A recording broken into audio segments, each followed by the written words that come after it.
Today I'm continuing to look at some of my past film and TV work, and the one we're looking at today is called Continuum.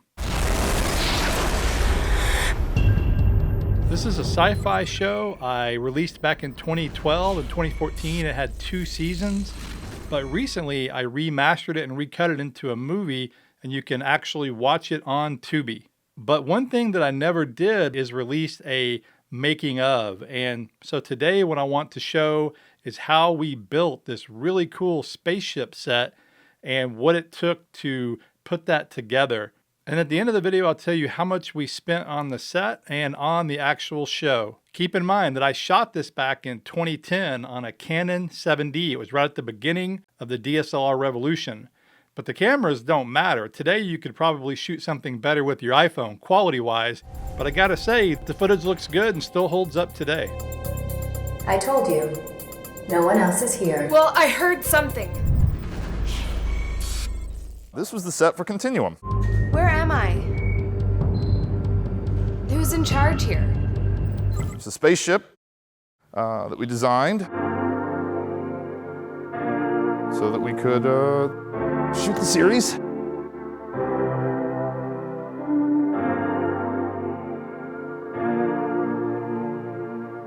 I'm the production designer, and the carpenter, and the set dresser, and just about the whole art department.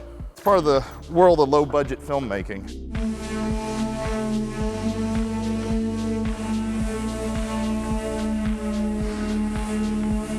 We built everything at my studio to start with. All of these panels, the pieces, they break up into 4-foot sections and then transport to here.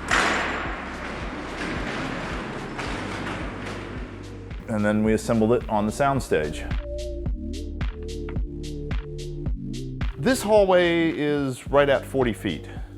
And then we've got an airlock that's another 10 feet.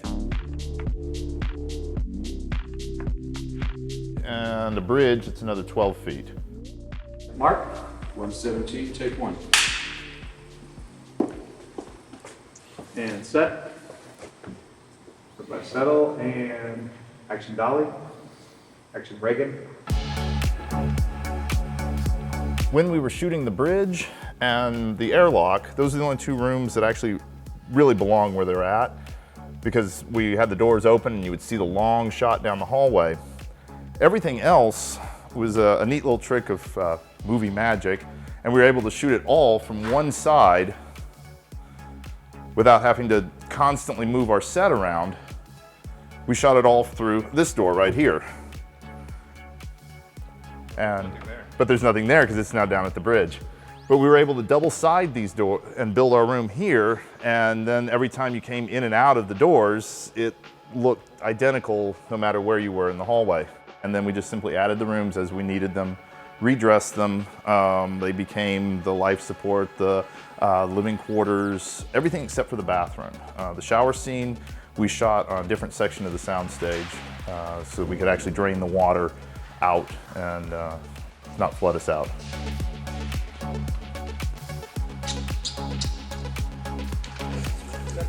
Hey. Hey. How's it going? Good, how are you? Good. Yeah. I think you should get your flip and my flip together sometime. Oh, yeah. And hang out like Furbies. We were supposed to do such great things. Protect the planet, build the perfect weapon, save the whales, all that kind of stuff. All the lighting was built into the set. Our G&E department had it pretty easy, actually. All they had to do is run cables for the most part. This way, all the lighting is built in and is permanent. And we designed it with banks of lights on either side, and then again up at a 45-degree angle. And if you're dead center, you get pretty much even lighting. But as you work your way over from side to side, it increases and adds shadow to the other side.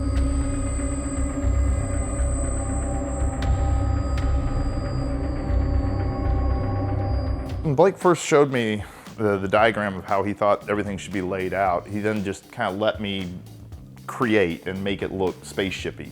That's a word, I'm not really sure. Anyway, instantly my mind went to a curved wall. It gives it sort of a futuristic design. But the thing was that how do you decorate a spaceship? Because you can't hang paintings on it. There's nothing to make the walls interesting. And I decided that if we simply put grid patterns all down the walls, then at least visually, no matter where you look, there was something. It wasn't just a plain blank wall. So these were actually all made out of foam board that we cut, and there's 900 of these squares that have gone into this set, along the ceilings, on the walls, pretty much everywhere we could put them. It worked for two things. It was a good, easy material to work with, and it also helped for sound deadening. If I'd made this all out of wood, we'd have been inside of a giant drum, and that would never have worked. Sound had enough problems in here as it was. Quiet, please. Rolling sound. 16, take 2, split track. Quiet. Set. Action. You tell me who he really is. We wanted to go with a very simplistic color scheme on this, so we used 3 tones of gray throughout. You've got about a 40%, a 60%, and then just an accent of an 80% gray, which you see in the floor and in the ceiling pieces. This was to give it kind of a metal, an industrial, military-ish feel to it. And really, for the most part, it was the 2 tones of gray played wonderfully in the long distance shots and against their skin tones. I think it was the best choice. Action, Melanie. Glow. Glow. Go.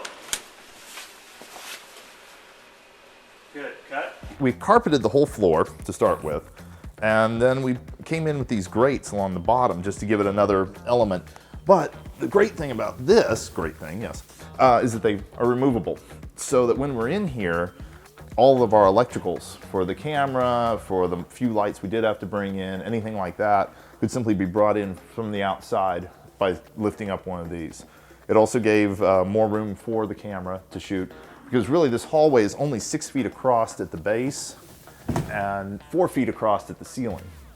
So it's really not that big of a room. And once you get full film crew in here, and the actors, and the cameras, and everything else, it got crowded quickly. So yeah, just as long as you kind of move your eyes from here over here a couple times. We're going to get coverage. We're shooting this on the 7D Canon, and it has a rolling shutter. And we found out on the first day when I built just one section, a test. It was 2 sides and a roof piece. And Blake came over and we shot a test and realized that we were getting a yellow band through the middle of the image. And this is because we were using just cheap fluorescent ballasts. Turns out that we had to use high frequency ballasts. What we had to do was we had to go out and buy these high frequency ballasts.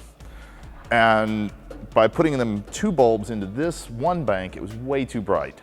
So we decided that if we put 1 bulb here and 1 bulb up there, then we would be able to power them from 1 ballast, and it got rid of our yellow band.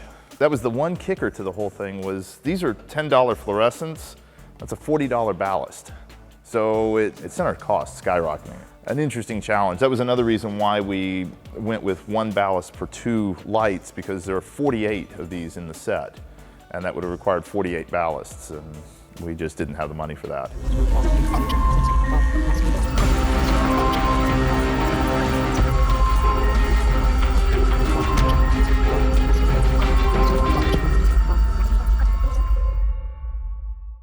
And as you can see here, we've got some of the doors actually worked.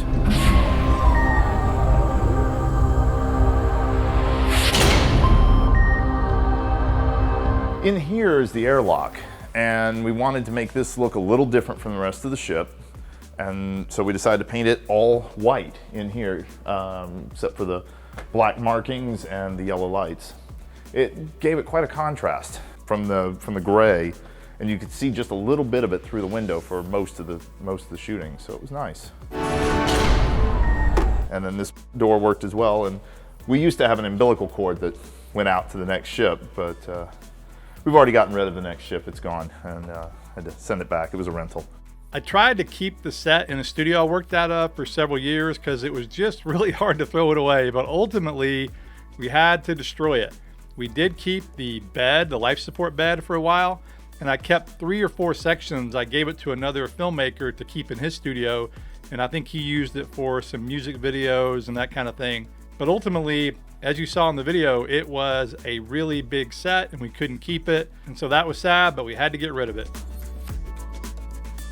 The crazy thing is we only spent $7,000 to build that entire set. Again, 60 feet long, like 20 feet across. And the large reason for that, though, is because Eric Whitney did most of the work himself. He's a super skilled production designer, carpenter, etc. And he really brought his A game and made it all work. And so I owe him a big debt of gratitude. And he's gone on to do a lot of big film and TV. And I'll put his information and all the other crew information in the description of this video. And that includes the DP, Alan LaFave, and everyone else involved. The total budget for the show was just over $30,000, which again, for what we pulled off, is super cheap. We shot the entire thing in only 8 days, and a couple days we had like a 17-page day. But it was the model of like a horror film, meaning you shoot it all in one location. And again, if you want to check out the show, you can see it for free on Tubi, or it's also available on Amazon, Apple TV, and on our website. The thing that really drew me to this project was, first of all, the story.